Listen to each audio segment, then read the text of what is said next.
Hello my dear स्नूपर्स, कैसे हैं आप सब। स्वागत है आप सभी का चाइल्डहुड एंड ग्रोइंग अप की इस नई वीडियो में, जिसमें आज हम कवर करेंगे सोशलाइजेशन को। तो चलिए स्टार्ट करते हैं with introduction and meaning of socialization. अभी देखो गाइस, एक बच्चे को जन्म से नहीं पता होता कि क्या चीज सही है और क्या चीज गलत। वो ये सब कुछ सीखता है अपने पेरेंट्स से, यानी माता पिता से, स्कूल टीचर्स से, या फिर अपने दोस्तों से। और इसी सीखने और सिखाने के प्रोसेस को ही सोशलाइजेशन यानी समाजीकरण कहा जाता है। तो हम कह सकते हैं कि socialization is the life long process, यानी आजीवन चलने वाली प्रक्रिया है। बिकॉज हम हर पल किसी नए व्यक्ति से मिलते हैं और उनके जो विचार हैं वो हमारे विचारों को भी प्रभावित करते हैं। इसीलिए सोशलाइजेशन यानी समाजीकरण को लाइफ लॉन्ग प्रोसेस कहा जाता है, through which individual learns values, norms, behaviours, language and customs. तो गाइस, समाजीकरण का हमारे ऊपर क्या प्रभाव पड़ता है। तो समाजीकरण से हम एक तो सीखते हैं कि किस प्रकार समाज के मूल्यों और नियमों को मानना है। जैसे कि एग्जाम्पल के लिए अपने से बड़ों का आदर करना। यह भी हमें कौन सिखाता है? हमारे पेरेंट्स या फिर हमारे टीचर्स हमें सिखाते हैं। या फिर ट्रैफिक रूल्स का पालन करना, यह भी सोसाइटी के कुछ नॉर्म्स हैं जिसे हम फॉलो करते हैं। इसके अलावा और क्या सीखते हैं हम समाज से? हम लैंग्वेज यानी कि भाषा को सीखते हैं और उनके कस्टम्स यानी जो रीति रिवाज होते हैं उसको हम अपनी लाइफ में इंप्लीमेंट करते हैं। अभी सोशलाइजेशन से होता क्या है? तो इससे एक पर्सन फंक्शनिंग मेंबर बनता है सोसाइटी का, यानी कि अपने समाज की उन्नति और प्रगति यानी कि डेवलपमेंट को बूस्ट अप करता है। तो सिंपल वर्ड्स में कहें तो समाज से हम जो कुछ भी सीखते हैं, अच्छा या बुरा, वो हमारे समाजीकरण का हिस्सा है, जो कि एक लाइफ लॉन्ग प्रोसेस है। अभी आगे मैकाइवर की एक सिंगल लाइन की डेफिनेशन देख लेते हैं जो इस कंसेप्ट को और भी अच्छे से क्लियर कर देगी।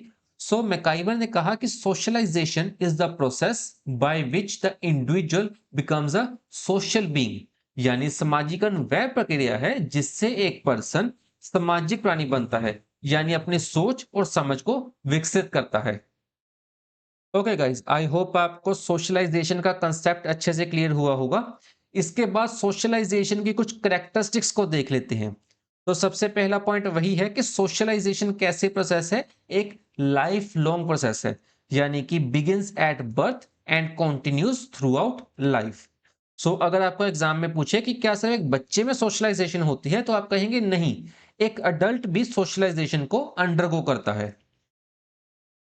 सेकंड पॉइंट है इन्फ्लुएंस्ड बाय वेरियस एजेंट्स, यानी समाजीकरण किसी एक व्यक्ति के कारण नहीं, बल्कि इसके कई सारे एजेंट्स हैं। जैसे कि एक पर्सन की फैमिली, उसके स्कूल, पीयर ग्रुप्स यानी उसके फ्रेंड्स, मीडिया, रिलीजन और वर्क प्लेस। ये सभी मिलकर एक इंसान को सिविलाइज्ड बनाते हैं, उसको सोशलाइज्ड बनाते हैं। थर्ड पॉइंट है कि सोशलाइजेशन एक बाई डायरेक्शनल प्रोसेस है, यानी कि जिस प्रकार सोसाइटी आपको अफेक्ट करती है, उसी प्रकार जो आपका व्यवहार है और आपकी सोच है, वो सोसाइटी के अदर मेंबर्स को इन्फ्लुएंस करती है। सोशलाइजेशन क्या है? एक बाई डायरेक्शनल प्रोसेस है, जहां आप सोसाइटी को और सोसाइटी आपको इन्फ्लुएंस करती है। इसके बाद लास्ट पॉइंट है कल्चरल ट्रांसमिशन, यानी कि समाजीकरण के माध्यम से हम अपने सोसाइटी के कल्चर, ट्रेडिशंस और वैल्यूज को एक जनरेशन से दूसरी जनरेशन यानी एक पीढ़ी से अगली पीढ़ी तक उसको पास ऑन करते हैं। तो स्टूडेंट्स, ये थी कैरेक्टरिस्टिक्स ऑफ सोशलाइजेशन। इसके बाद आगे देखते हैं types of socialization. In total हमारे पास चार टाइप्स है। सबसे पहला प्राइमरी सोशलाइजेशन, फिर सेकेंडरी सोशलाइजेशन, उसके बाद है हमारे पास एंटीसिपेटरी सोशलाइजेशन और लास्ट है रीसोशलाइजेशन। तो चलिए स्टार्ट करते हैं विद प्राइमरी सोशलाइजेशन से, जिसमें वर्ड प्राइमरी का मतलब है प्राथमिक, यानी सबसे पहले। प्राइमरी सोशलाइजेशन वो टाइप है जो सबसे पहले एक बच्चे को अफेक्ट करता है, जिसमें इंक्लूडेड है उस बच्चे की फैमिली, यानी उसका परिवार, उसके पेरेंट्स और ग्रैंड पेरेंट्स। अब ये फैमिली ही एक बच्चे की पर्सनैलिटी, लैंग्वेज और बिहेवियर के फाउंडेशन का काम करती है।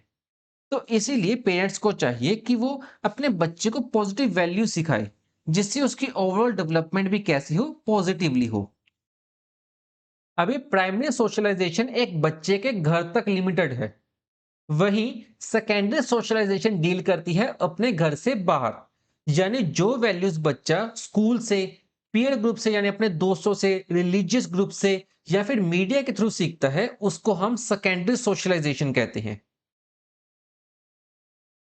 इसके बाद थर्ड टाइप ऑफ सोशलाइजेशन है एंटीसिपेटरी सोशलाइजेशन, जहां वर्ड एंटीसिपेट का मतलब है कि जो फ्यूचर में होने वाला है उसके बारे में सोचना।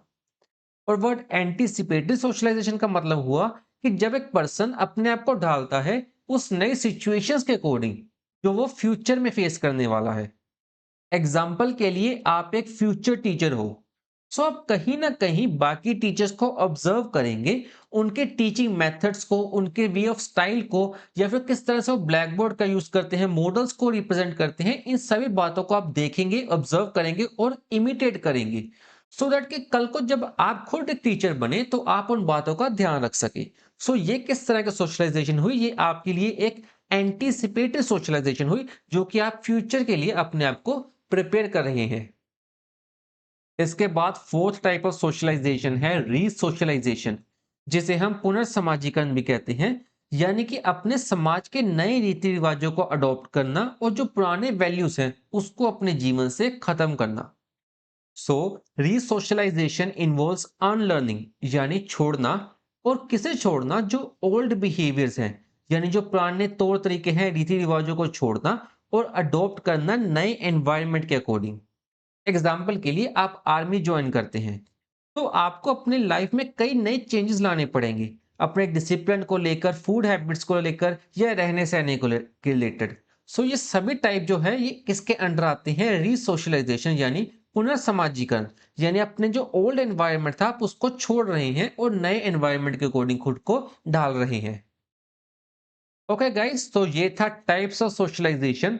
इसके बाद आगे कवर करते हैं एजेंट्स ऑफ सोशलाइजेशन, यानी ऐसे कौन कौन से कारक हैं जिससे इंसान सामाजिक बनता है, उसमें सामाजिक गुण आते हैं। तो सबसे पहले और सबसे प्राइमरी एजेंट है फैमिली, यानी परिवार, जिससे एक बच्चे का नेचर, उसकी लैंग्वेज, मैनर्स, इमोशंस और कल्चर वैल्यूज डेवलप होती हैं। इसके बाद नेक्स्ट एजेंट है रिलीजन, यानी धर्म, जो मोरल डेवलपमेंट यानी कि नैतिक विकास के लिए काफी इंपॉर्टेंट है, जिससे एक बच्चा सही और गलत के बीच में डिफरेंस करना सीखता है। इसके बाद थर्ड एजेंट आता है पीयर ग्रुप, यानी उसी बच्चे की आसपास की उम्र के उसके फ्रेंड्स।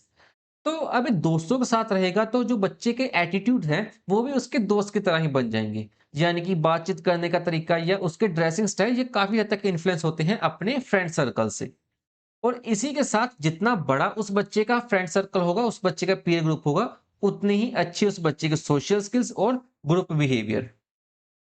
इसके बाद फोर्थ एजेंट है वर्क प्लेस, यानी जहां वो पर्सन काम करता है, उसका ऑफिस या फिर उसकी शॉप।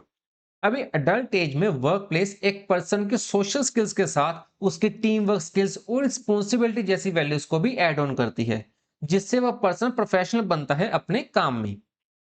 इसके बाद फिफ्थ एजेंट हमारे पास आता है स्कूल, यानी विद्यालय। तो अभी फैमिली के बाद सबसे ज्यादा जो बच्चे के बिहेवियर को इन्फ्लुएंस करता है वो होता है स्कूल, जहां एक बच्चे में डिसिप्लिन, कोऑपरेशन और रिस्पॉन्सिबिलिटी जैसी वैल्यूज इंकलकेट होती हैं। साथ ही में उसकी एकेडमिक नॉलेज, उसके कॉग्निटिव डेवलपमेंट भी वहीं पर जाकर होती है। इसी के साथ लास्ट एजेंट हमारे पास आता है मास मीडिया, जैसे कि टेलीविजन, इंटरनेट, न्यूज़पेपर या फिर सोशल मीडिया, जो कि इंसान के नॉलेज में एडिशन करती है, इसी के साथ उसके ओपिनियंस को भी इन्फ्लुएंस करती है।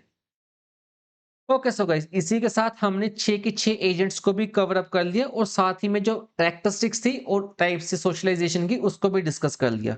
आई होप आपको सोशलाइजेशन की इस वीडियो से बहुत हेल्प मिली होगी। अगर आपको वीडियो अच्छी लगी है then do like and subscribe our channel.